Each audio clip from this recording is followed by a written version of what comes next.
What's up, everybody? Welcome back to another deck profile here on TCG University for the card game UniVersus. My name's Tam, and today I'm going to be showing you Jeff's Nehtali 2-dot deck that he played for the Retro Round 2 Campus Championship. What's retro? Good question. So what Jasco has decided to do inside of the current world events is they want to host an online tournament with the format being retro, meaning you can play the original Red Horizon set all the way up until our current standard sets. And so we here at TCG University decided to arm the good people to the best of knowledge that they can. Nehtali 2-dot is one of the strongest retro characters that you can play. And so here's just a brief glimpse at how she works in a deck that you could possibly be playing. So with that said, let's go ahead and jump into the profile. All right, so Nehtali 2-dot. If you haven't seen one of my deck profiles before, basically what I'm going to be doing is I'm going to be teaching you more about how the deck wants to work and the cool combos inside of it, as opposed to just reading off the cards verbatim. And so what Nehtali's big plan is she has a form commit, play an attack for free. No control check necessary. So it could be your 18th card in your card pool. I got it. I played one.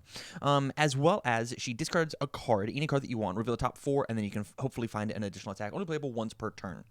And so as we jump into the deck, we're going to be just playing out a bunch of really cool combos, and then either for free play an extra card, or at the super late in the chain play an extra card. So let's talk about the combo starters. So we've got 3 reduction. Reduction says while it's in your card pool, all your other attacks basically are an attack and a half. It gets +2/+2 on everything, and if it's not blocked, you get a momentum. We do have some momentum things that we can deal with, but it's not really the primary focus. We just want this to exist inside of our card pool, and then just mollywop you with the rest of our attacks.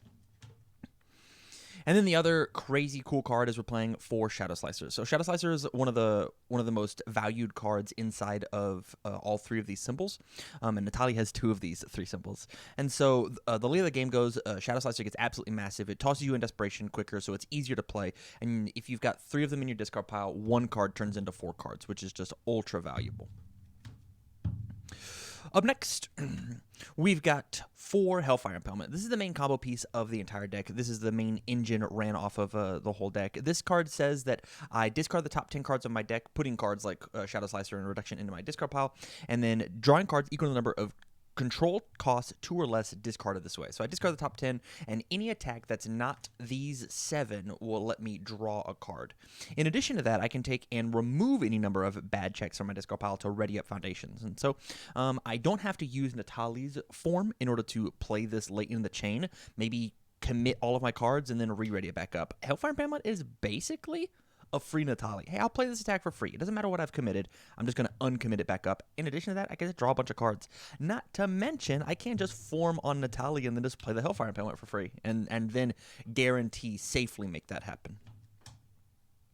Up next, we're playing 4 Rando's Spirit Gun. This card's fantastic in a Hellfire deck, and it's really good in Nehtali. Basically, it says that your discard a card, add an extra attack to your hand, is just playable twice per turn as opposed to once. Not to mention being able to play a powerful 4 EX2 ability as like the 4th card in your card pool. If you've smacked them a couple of times, you just kill people with this card. Super simple. On to the other evil staple Hellfire stuff. We've got Triple Coffee Samba. This card breaks walls. Really good deadlock hate. You get to draw extra cards, and you do have multiples in case we do accidentally touch them with any sort of momentum. We can just pop these out. One of the coolest plays that we can do is we can just like play Coffee Samba, multiple out our turn, and we couldn't feasibly be able to pass another card. Well, actually, I've got at least one more attack coming at you.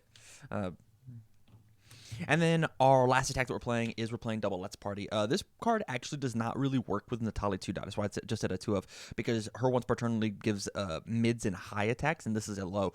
But what this does is this certainly finds the one piece that I want to make sure that I can play off of Nehtali and pick it up to my hand. 9 times out of 10, I'm picking up the Hellfire Impalement. But that is it's totally okay for you to pick up whatever combo piece that you need at the moment. And 6 for 6 is nothing to sneeze at. Onto the actions and assets. We're not playing any actions in the deck, but we are playing triple Nehtali's Pendant card. This card is insane in Nehtali. This card's super crazy. This says Form Destroy, ready your character. And so basically, it is a unique foundation, so you only have 1 out, but we want to see this as quickly as possible. So now I get to play 2 free cards whenever I want to. Having this out means that on Nehtali's kill turn, she's just going to guarantee kill you. There's really nothing you can do about it. And then the last asset that we're playing is we're playing Double Claw of Mathales. This card just says add reduction into my card pool for free. I'm going to increase my progressive by +1, but all my attacks are going to get an extra 2/2. And we don't even necessarily care about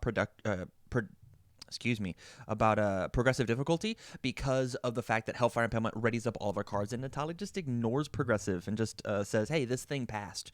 So really, really strong card inside of the retro series. So up next, we've got our aggressive foundations. We've got 3 Soul of the Sword. This card is amazing. It is just an extra damage on every single one of our attacks, not to mention reduction, not to mention any other pumps that we have, as well as it takes and it puts the top 3 cards of your deck into your discard pile.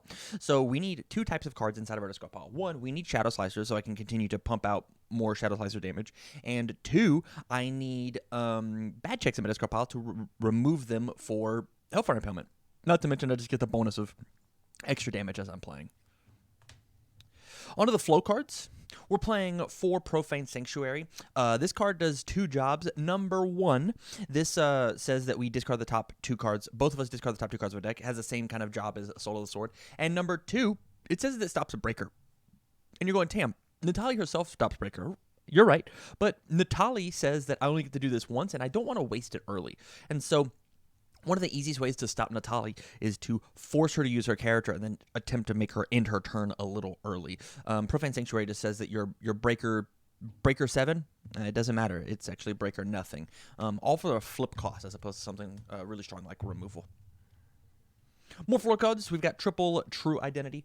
This card says that all of my checks get +1. This plus the Claw of Mathales play, adding in reduction, means that you actually go even. And so it's just commit an asset, commit a foundation, all your attacks get +2/+2. Just so unbelievably strong. This is one of the strongest foundations in the entire game. In the same idea, we've got triple the Azur Nightmare. It's very easy to check poorly inside of our deck, and resource management is key. And with Hellfire Impalement drawing us anywhere from on average 2 to 5 cards, we've got a bunch of extra foundations. And so if I happen to have been forced to commit an Azur Nightmare, I can discard any foundation, maybe my second True Identity, and then ready it back up and not feel bad and not be forced to feel like I have to go ahead and pull the trigger on the Nehtali 2-dot form. We're playing 4 200 below 0 response. After I check a 2, my check is +2. So it turns all of my bad attack checks into bad foundation checks, essentially. It does honestly say that my check only gets +1 because I am having to commit a card in order to make that happen, but it doesn't feel bad whenever it is for a Hellfire Impalement, and I can just ready it back up anyways. Next flow card is 1 Hedonist. This card's a really cool tech card. It says response destroy after you fail a control check. My combat phase doesn't end. And so if I wanted to be a little risky and I've got a Hedonist out and I don't want to go ahead and pop Nehtali, I'll play maybe I'll check my 1 and be like, actually, instead of me failing the combat phase, I'm going to go ahead and just pop this. My card failed, yes, but my combat phase doesn't end. I'll go ahead and play the Nehtali, which is the safer play. It's just a bit of a parachute. Up next, we've got 4 Transformed Prince. This card is honestly in here just to be an additional 2 to draw off of Hellfire Impalement and to remove to ready things.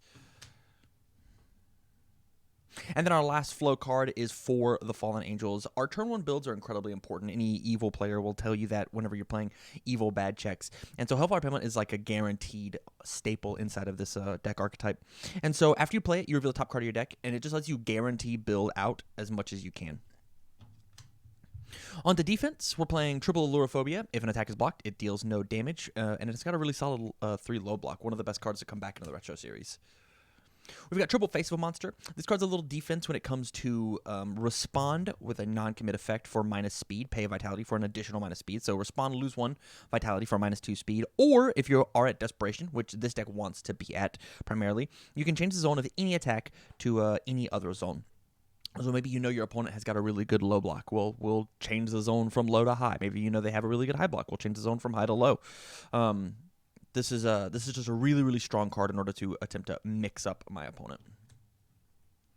We're playing double A Girl Like Any Other, commit -3 speed, but it does have this pesky minimum 0 requirement. So if their attack is at 2 speed, you only commit this for -2 speed because it does say minimum 0.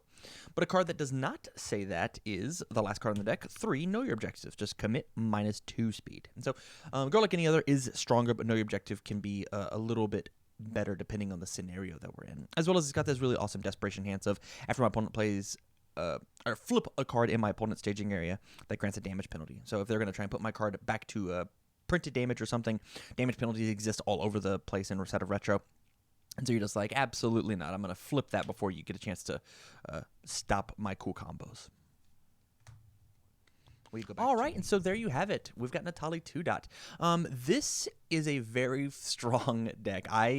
If you were playing in the retro tournament, I really suggest that you prep for Nehtali. Figure out some way to beat her, or heck, maybe even play her yourself. If you like this profile, make sure you go and you check out all the matches that Nehtali played, as well as jump onto twitch.tv/TCGUniversity. Follow the channel out there and get notifications whenever we get pushed live every Tuesday as we're playing our retro series up until the tournament happens. And then my very last thing is, if you like the content, please go to patreon.com/TCGUniversity. Support us out there. Get access to our Discord where we would love to talk up to you about your awesome Nehtali deck with any of the TCGU faculty or any of the student body themselves. So from all of us here at TCGU, thank you very much for watching and stay learned.